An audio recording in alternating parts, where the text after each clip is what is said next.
In today's adventure of an episode, we're reading some more Am I the A-Hole? It's going to be a fun episode, and I hope you guys have a wonderful time.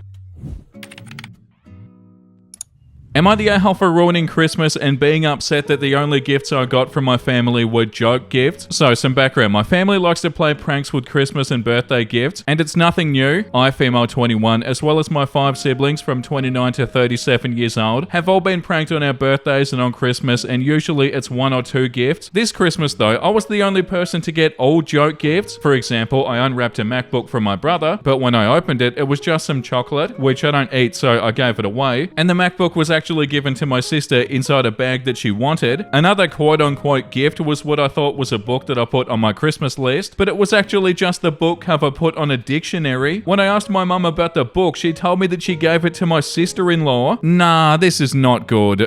I can already tell you're not the a-hole. This went on with each present that my siblings or parents had given to me. AirPods was just a charger block, adapter. The gift cards were used and they had a $0 balance. Oh god. It's not funny if you do it with every single present, a card with Monopoly money in it, and so on, totaling to about 12 different joke gifts. I realized I went out of my way to get everybody something they wanted, or they'd like, and I didn't get anything. At this point, I was bummed, so I went to the living room to watch TV with my boyfriend. At dinner, they were talking about how much they all loved their gifts, and when my dad asked me why I hadn't said anything about mine, I said there wasn't much to say. Everyone but my boyfriend laughed, and my mum said it was no big deal as everybody else also got some joke gifts. I told her every gift I got was a joke, and that the ones that they got were also followed by the real one. My dad told me I needed to relax as I'm making a big deal about it, and I'd have next Christmas to get the stuff on my list. Not wanting to go back and forth, I told my boyfriend I wanted to leave, and we can spend the rest of Christmas break with his family and then go home. My family got mad and told me not to go and to just stay because it wasn't serious. I left and I put my phone on Do Not Disturb during the drive, and by the time we got to my boyfriend's parents' house, I had several missed calls and texts from them calling me stuff like ungrateful, sensitive, and childish. They said I ruined Christmas and made my parents upset because I left. The next day, I exchanged and opened gifts with my boyfriend and his family, and one of the gifts I'd gotten was the book that I wanted, the book my mum pretended to give to me. I posted it on my Instagram story, and not even 0 minutes after posting it, my sister sent a screenshot of my story to the family group chat, and they basically got mad at me for leaving and telling me that I ruined Christmas over some presents. They told me that I owe everyone, especially my parents, an apology because my mum spent New Year's sad because of my actions. Now, I just want an outside party to tell me if I'm the a-hole here. Am I in the wrong for being upset about the gifts and then for leaving? After reading their messages and sitting on this for a few days, I'm now feeling like maybe I was upset over nothing, and I need to apologize to them. I'm gonna edit as their offense and misunderstanding. My Christmas list didn't include expensive gifts, nor was I upset that I didn't receive expensive gifts. I was merely upset because of being pranked with everything I got, and being the only person who didn't get a real present. I also didn't do anything to my family which would warrant them doing this. The last big argument I had was with my sister, which was over a year and a half ago. Thank you for the replies, and I'll try my best to reply to comments while I'm at work. Editing once more to add, I participated in joke gifts when I was a kid. I haven't participated in them for the last 10 plus years because I didn't enjoy it or find it funny, which they do know. I'll reply with more information if needed when I'm on break or have time to reply. And I am familiar with the term scapegoat, but truthfully I don't understand, so I'll research that too. Yeah, I can't even express enough how much you're not the a-hole. And yeah, you're right, the whole joke present thing, it's not even that funny. And it's especially not funny if they repeatedly do it. And you said that every single one of your presents was a joke. And yeah, like gifting you the cover to a book that you wanted, but not actually giving you the book and giving the book to some other family member. That's mean. And like, yeah, haha, that's so funny. It's not even funny a little bit. And none of this is your fault. You didn't ruin Christmas. The top comment says, don't apologize. Your family sucks and you have done nothing wrong. I'd write something like this in the group chat. Happy New Year, guys. I understand that mum is sad that I left on Christmas, but you need to understand that you all made me sad on Christmas Day. I didn't receive a single thoughtful gift from you guys. Not one. Every single gift I opened was a prank where the joke was that you actually didn't get me something I'd like, but something intentionally got to upset me. My hope is that you all didn't just realize that every single gift given to me was meant as a joke, but it was, every single one. And it isn't being ungrateful to be disappointed in that, and I think you all know that. that. I'm ready to move on from this disappointing Christmas and believe that next year will be different, but I will not be apologizing for leaving on Christmas when you all hurt me. Yeah, definitely. And like that bit where they said their mummy's upset because of their actions, you did not make them sad. Like this comment says, because my mum spent New Year's sad because of my actions. No, your mum spent New Year's sad because of the consequences of your family's actions. They treated you as a joke for Christmas. A joke isn't a joke if the person it's aimed at doesn't find it funny. Honestly, it came across as sort of bullying. You're the only one to only get joke presents, and your actual presents were given away to family members. Your family sounds cruel, and if mummy is oh so sad, then maybe she should think about her actions and the actions of the rest of the family. They suck. Not the a-hole. I'm glad that your boyfriend and his family don't suck. Yeah, the bit that really got me was the fact that they still didn't actually give them the present, like giving them the cover of the book they wanted, but they did actually buy the book, and it wasn't like, oh, I'll give you the book later. Like, haha, you thought you weren't gonna get this, but you actually do. No, they gave it to another family member. That's not funny, that's mean. And yeah, have they lost their mind? How the hell are you meant to find this funny? Like, oh, yay, haha. Really not that funny. Yeah, you're not the a-hole, OP. Am I the a-hole for expecting my date to cover the cleaning cost of a dress that he ruined? I, 27 female, am in a bit of a dilemma and I could really use some advice. I've been seeing this guy for a couple of months and we decided to go to a nice high-end restaurant for a date. Initially, I was going to wear a nice dark blue dress that I like to wear out, but he asked me to wear a different white dress that I'd shown him once as it matched his outfit. I've never had a guy ask me this. The white dress in question was a gift from my late grandmother and was quite expensive, so I was reluctant, but I agreed, and I just asked that we didn't go anywhere after where I might spill something on it or otherwise mess it up. He mentioned going clubbing after dinner, which is why I said that. I didn't want to risk messing the dress up, and he said we could just go to dinner and I could change out of it before doing anything else. Great. However, the evening took a turn for the worse when he accidentally spilled his red wine all over my dress. He'd gotten an unexpected call, and when he tried to quickly mute his ringer, his elbow hit his glass and it spilled all in the lap area of my dress before I could even react. It was completely drenched and stained. He was apologetic at the time and I tried to be cool about it, but inside I was devastated, especially since I'd mentioned specifically how I wanted to be careful wearing it. Later I mentioned to him that the dress was very expensive and I asked if he'd be willing to help with the cost of cleaning or replacing it. To get it professionally cleaned and the stain removed would cost $100, which I asked him to pay half of. To my surprise, he got quite defensive. He argued that it was an accident and that I was being unreasonable for expecting him to pay for something like that, and that it was my fault for wearing it out knowing that it could have happened. You're the one who asked them to wear it. I feel like it's a matter of principle. Yeah, it was an accident, but the dress is ruined and it was extremely sentimental to me, not to mention a valuable dress. He thinks I'm being materialistic and making a big deal out of nothing. Now I'm not sure how to feel about his reaction. Am I the a-hole for expecting him to cover the cost? No, definitely not, OP. They should. Yeah, like this comment says, you're not the a-hole. That's not a good sign of his character in my opinion. I'd reconsider dating him, honestly, to put it mildly. Yeah, it was an accident on his part, but still, his accident and a costly one to a very sentimental gift from your late grandmother. If I was him, I'd be so apologetic and I'd promptly pay for the whole cleaning cost. Yeah, definitely, it's not a good sign of character, and I don't want to say it's a red flag, but it kind of is. Like the fact that the first thing they did was get defensive. Yeah, nah, no way. And like this comment says, if I was in that situation too, I'd definitely be so apologetic. And yeah, at the very least, I'd pay for it to get cleaned. The top comment says, not the a-hole. He should cover the entire cost, especially since it was made clear that the dress is both sentimental and delicate. Just because an accident happens doesn't mean there's no consequences. You are sure it was a mistake, right? I've got an alarm bell ringing because he was insistent on that dress being worn. Also, please don't stay with this guy. He clearly doesn't respect you and seems to think of you as an accessory. Am I the a-hole for picking a revealing bridesmaid's dress in order to get one of my bridesmaids to drop? So this has been a long thing coming. My soon-to-be husband has a sister, let's call her Mia. Now, Mia and I don't click very well. I am polite, but I wouldn't say that we're friends. I felt that I was forced by his family to make her a bridesmaid or she'll be sad. I'm gonna be blunt. Mia is fat and very insecure about it and has led bridesmaid dresses shopping to be a nightmare. Never could find something she wants and all the other bridesmaids and me liking it, so I gave everyone two options to vote on. Option 1 was getting a dress that can be styled in multiple different ways, or picking from a collection so everybody matches but they'll need to pay for it. Option 2 was that I'll buy everybody's dress, but I chose the dress and my decision was final. My 5 bridesmaids voted and option 2 won, so I picked out a blue strapless dress with a mini slit. I really like it and I knew Mia would have an issue with it. I sent a picture to all the bridesmaid and confirmed the right size before I ordered it, and this is where it blew up. Mia was pissed that I picked a revealing dress. This resulted in an argument where she thinks I'm a huge jerk, and I told her that she can step down if she has issues with the dress. She tried to get the family on her side, but everybody knows I gave them options and had watched me struggle to find something that everybody wants. Edit, she voted for the option where I pay for the dress. I truly didn't ask her since her and mother-in-law announced that she was going to be one of my bridesmaids at a family gathering. The only way to keep peace with the whole family was basically giving her what she wanted. I also have gone to 4 different shops to find a dress for everyone. Wait, so you didn't ask them to be a bridesmaid? It said at the end there, I truly didn't ask her since her and mother-in-law announced that she was one of my bridesmaids at a family gathering. So why didn't you say no to that immediately? Yeah, most of the comments are saying the same thing, but I don't think you're the a-hole. But I also don't feel like you should have let them be a bridesmaid if you didn't want them to be. And they said something there about the only way to keep peace with the whole family was to basically give her what she wanted. Yeah, but that's when you don't do that, you know? You shouldn't have said they could be a bridesmaid. The top comment says going against the grain, but I say not the a-hole. The a-hole here is mother-in-law and Mia. Mother-in-law for announcing Mia is the bridesmaid. Mia for being difficult. I'm fat, and if I don't fit the same dress as everybody else, I'd have voted for buying my own from a collection. Mia could still be asking for this if you are willing to compromise. Again, your fiance has your back. Sometimes the bridesmaids wear a dress they couldn't have picked out because they respect the bride's choice. Yeah, the mother-in-law and Mia are definitely the a-holes, but yeah, it doesn't sound like OP should ever have let them be a bridesmaid. Am I the a-hole for last minute declining to go to a friend's wedding that's dry on New Year's Eve? My buddy, 33 male, is getting married to a girl that our friend group is not in love with. He loves her though, so we support him. We've known for months that this was a New Year's Eve wedding. I RSVP'd yes months ago with my wife. Several friends and I operated under the assumption that there would be booze at the wedding, especially considering it was on New Year's Eve. Well, I found out yesterday that it's a dry wedding. Turns out that it is because of his fiance and her family. I asked my wife if she knew this and said no and was pissed. I texted the groom buddy and I asked. He confirmed it. I told him this is something you should have told us a long time ago. I told him that my wife and I wouldn't be going. We want to spend the night drinking. I texted the rest of my friends about this and oh boy, the group chat went off. This led to several more people backing out. This is not how a bunch of us expected to spend New Year's Eve. Really, the only ones that didn't back out are the 4 members of our 12-person group that are in the wedding. Groom buddy reached out to me and went off. Pretty much he's now overspending and catering. He's having 20-ish less guests show up now, and it's all last minute. I've been called an a-hole among other things for leading the charge in people not going to the wedding. Am I the a-hole? Yeah, I think you are.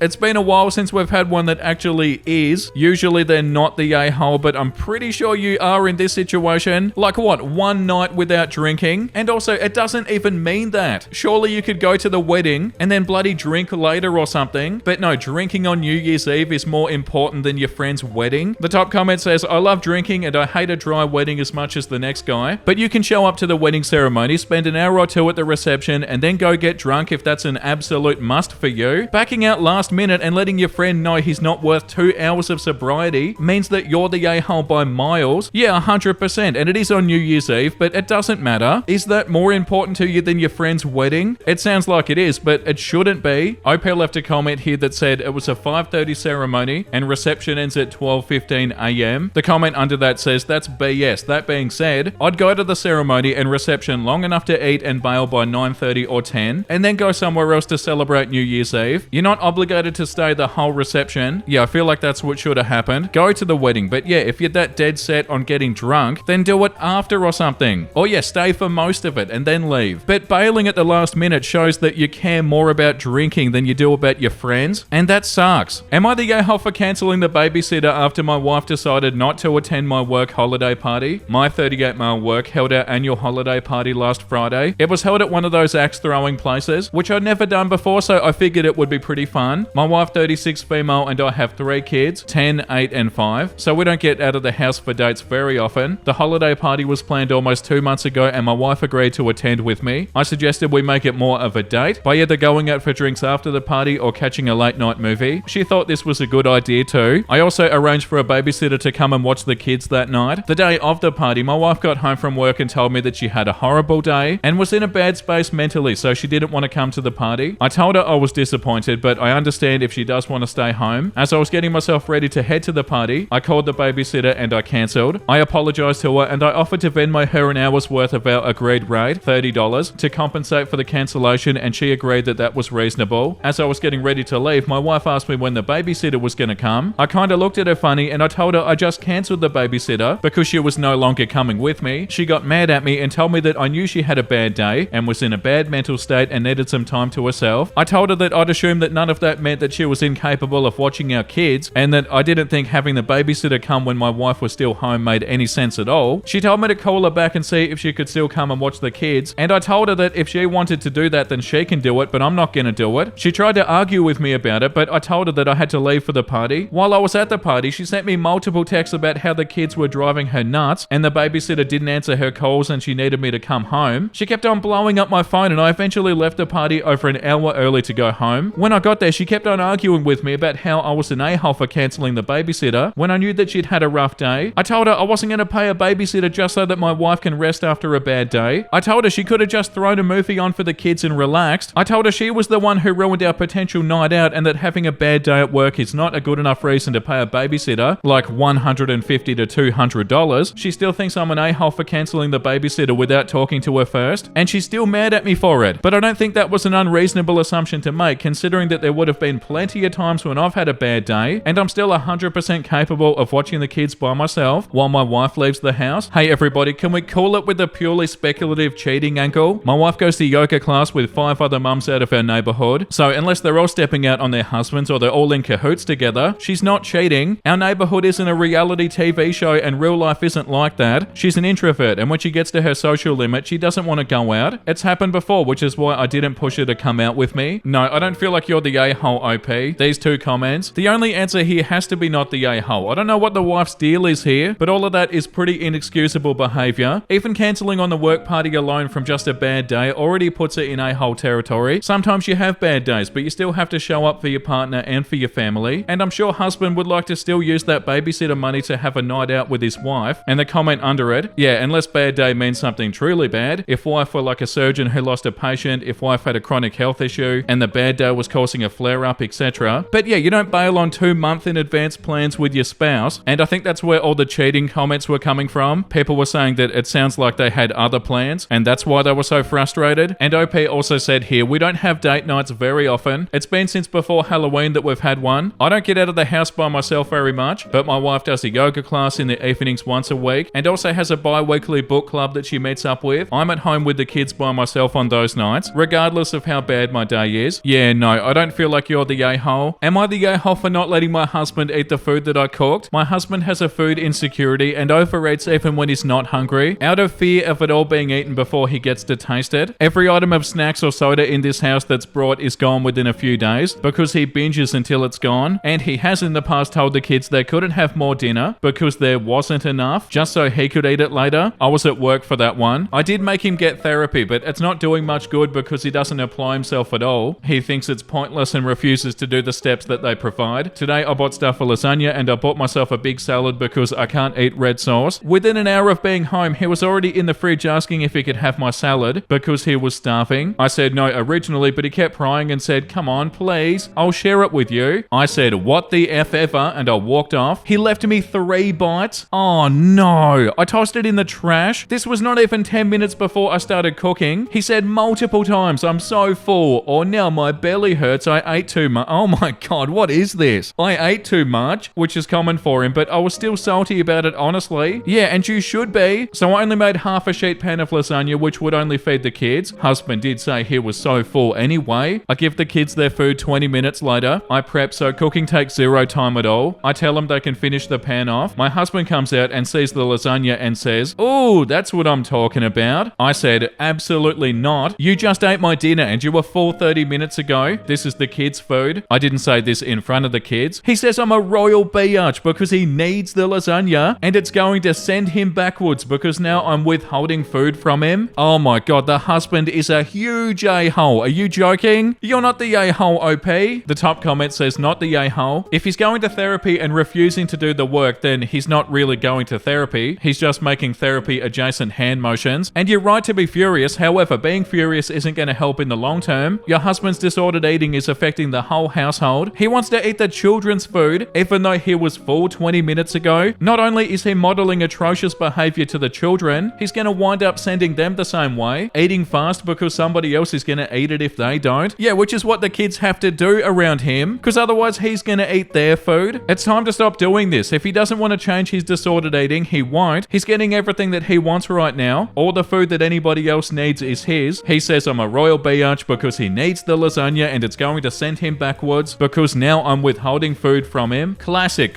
addict behavior. He isn't moving forward, so what is there to send him backwards from? I forgot to say this explicitly. It's time to defend your children from their father. Yeah, you're not the a-hole, OP. Am I the a-hole for telling my son-in-law's wife that she'll never take my daughter's place? I lost my daughter Abby 7 years ago. She was married to Scott and had 3 kids with him, who are now 11, 12, and 14. Scott and my grandkids stayed part of the family, and last year Scott remarried. His current wife is Beth. We all knew Beth for a few years prior to the wedding, and she was always very friendly, though at times she could be a little pushy. Scott would always handle that though. After they got married, Beth's pushiness got worse, and Scott appeared to have lost control. Beth was upset when she dropped my grandkids off one day that we hadn't added photos of her to our house, and commented as such. In our living room, we have a display that has photos of our kids and their weddings. She felt that her and Scott's wedding should be there. She was upset when my grandkids spent Mother's Day with us and our extended family, and we didn't include her. Scott wasn't invited either. Mother's Day is a difficult day for him due to a bad relationship with his own mum, but Beth said that we should invite her too because she's part of the family, and then she said that she's one of our kids too. I asked her what she meant, and she told me that she's obviously going to be one of our kids now that she's the mother figure for our grandkids. I told Scott what she said, and he was embarrassed and told me that he'd speak to her. Beth was also upset when my husband posted on Facebook to say something about our kids, and she didn't get mentioned as one of our kids, but as Scott's wife. We mentioned Scott and how wonderful he was to Abby and how wonderful he is as a father. For my grandson's 14th birthday, we were all together and he wanted a mum side photo. Beth attempted to get into the photo, and when Scott tried to remind her, she said that she's part of the family now. He pulled her aside and the photo was taken without her, but she told one of my sons after that she felt like we weren't treating her as a daughter, and then said Scott never treated her as a lesser wife. We saw them a little over Christmas, and Beth was upset that we gotten them a joint gift for her and Scott instead of getting her one alone. She told me she's tired of feeling like she's not really family, and she said that she feels like we always put Abby first when she's here now. I saw red after this, and I told her she can never take my daughter's place, and the fact that she ever thought she could is outrageous. She told me that the kids call her mum, and they think the world of her, so why wouldn't we? I told her the kids have always called her Beth when I hear them, and she turned around and said that's our fault because the kids should be calling her mum and they don't. She lost it from there. She stormed out, and I explained what happened to Scott. He apologized and left the kids with her so he could speak to her. I think they worked it out, but Beth said I was needlessly cruel to imply that she's not as good as Abby and doesn't deserve to be our daughter. Am I the a-hole? No, you're definitely not the a-hole, OP.